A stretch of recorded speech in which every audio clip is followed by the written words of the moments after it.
ಬಸವ ಕಲ್ಯಾಣ ಬಸವಾದಿ ಶರಣರು ನಡೆದಾಡಿದ ಪುಣ್ಯಭೂಮಿ. ಇಡೀ ವಿಶ್ವಕ್ಕೆ ಪ್ರಜಾಪ್ರಭುತ್ವ ವ್ಯವಸ್ಥೆಯನ್ನು ಪರಿಚಯಿಸಿದ ಕರ್ಮಭೂಮಿ. ಈ ಮಣ್ಣು ಕಲೆ ಮತ್ತು ಭಕ್ತಿಯ ಸಂಗಮವಾಗಿ ಉಳಿದಿದೆ. ಮಾತ್ರವಲ್ಲದೆ ಅದೆಷ್ಟೋ ಅದ್ಭುತಗಳನ್ನು ಈ ಮಣ್ಣು ತನ್ನೊಡಲಲ್ಲಿ ಹುದುಗಿಸಿಕೊಂಡಿದೆ. ಶ್ರೀ ಜಗದ್ಗುರು ಘನಲಿಂಗ ರುದ್ರಮುನಿ ಗವಿಮಠ. ಬಸವ ಕಲ್ಯಾಣದ ತ್ರಿಪುರಾಂತ ಗ್ರಾಮದಲ್ಲಿ ಶ್ರೀಮಠವು 10 ಹಲವು ವೈಶಿಷ್ಟ್ಯಗಳಿಂದ ಜಗತ್ಪ್ರಸಿದ್ಧಿ ಪಡೆದುಕೊಂಡಿದೆ. ಗವಿಮಠದ ಗರ್ಭಗುಡಿಯಲ್ಲಿರೋ ಶಿವಲಿಂಗ ಸಾಮಾನ್ಯವಾದ ಶಿವಲಿಂಗವಲ್ಲ.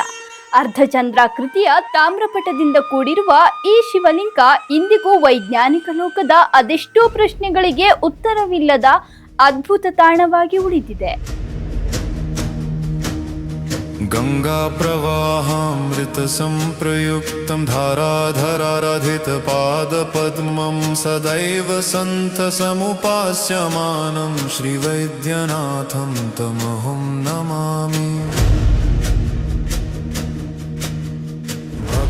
ಅದ್ಭುತ ಪವಾಡಗಳಿಂದ ಇಡೀ ಜಗತ್ತಿನ ಗಮನವನ್ನು ತನ್ನತ್ತ ಸೆಳೆದಿರೋ ಗವಿಮಠದ ಶಿವಲಿಂಗಕ್ಕೆ ಇಂದಿಗೂ ವರ್ಷಕ್ಕೊಮ್ಮೆ ಅಂದ್ರೆ ಶಿವರಾತ್ರಿಯ ದಿನದಂದು ಸೂರ್ಯೋದಯದ ಮೊದಲ ಕಿರಣ ಸ್ಪರ್ಶಿಸುತ್ತದೆ ಅಂದ್ರೆ ನಂಬ್ತೀರಾ? ಸೂರ್ಯರಶ್ಮಿಯು ಸ್ಪರ್ಶಿಸುತ್ತಿದ್ದಂತೆ ಗವಿಮಠದಲ್ಲಿರೋ ಐತಿಹಾಸಿಕ ಶಿವಲಿಂಗ ಬಂಗಾರದಂತೆ ಹೊಳೆಯುವ ದಿವ್ಯ ಅನುಭೂತಿಯನ್ನು ಇಂದಿಗೂ ಪಡೆಯಬಹುದಾಗಿದೆ.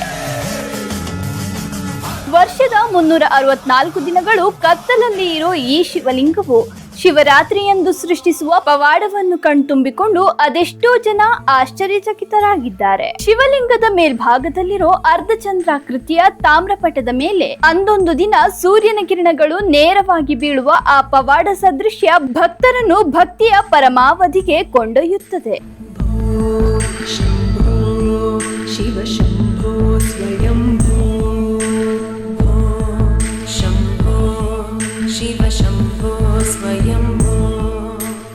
ಶಿವರಾತ್ರಿಯ ದಿನ ಗವಿಮಠದಲ್ಲಿ ನಡೆಯುವ ಈ ಅದ್ಭುತ ಪವಾಡದ ಹಿಂದಿನ ರಹಸ್ಯ ಇಂದಿಗೂ ರಹಸ್ಯವಾಗಿ ಉಳಿದಿದೆ. ವರ್ಷದ 364 ದಿನ ಕತ್ತಲಲ್ಲಿರೋ ಶಿವಲಿಂಗದ ಮೇಲೆ ಶಿವರಾತ್ರಿಯ ದಿನ ಮಾತ್ರ ಸೂರ್ಯನ ಮೊದಲ ರಶ್ಮಿ ಸ್ಪರ್ಶಿಸೋದೇಕೆ? ಸೂರ್ಯನ ಕಿರಣಗಳು ಎಲ್ಲಿಂದ ಬರುತ್ತವೆ ಅನ್ನೋ $1 ಮಿಲಿಯನ್ ಪ್ರಶ್ನೆಗೆ ಉತ್ತರ ಸಿಕ್ಕಿಲ್ಲ. ಈ ಅದ್ಭುತ ಪವಾಡದ ಹಿಂದಿನ ರಹಸ್ಯವನ್ನು ಯಾರಿಂದಲೂ ಭೇದಿಸಲು ಇದುವರೆಗೂ ಸಾಧ್ಯವಾಗಿಲ್ಲ.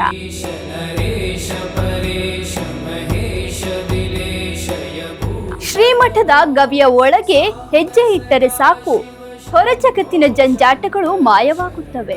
ಚಕಿತಗಳನ್ನು ಮೂಡಿಸುತ್ತಿರುವ ಶಿವಲಿಂಗದ ಮುಂದೆ ಕಣ್ಮುಚ್ಚಿ ಧ್ಯಾನ ಮಾಡಿದರೆ ಮನಸ್ಸಿನ ಎಲ್ಲಾ ಗೊಂದಲಗಳು ದೂರಾಗಿ ಕೇವಲ ಆಂತರ್ಯದ ಮೌನ ಮತ್ತು ಆತ್ಮದ ದನಿ ಮಾತ್ರ ಕೇಳಿಸುತ್ತದೆ.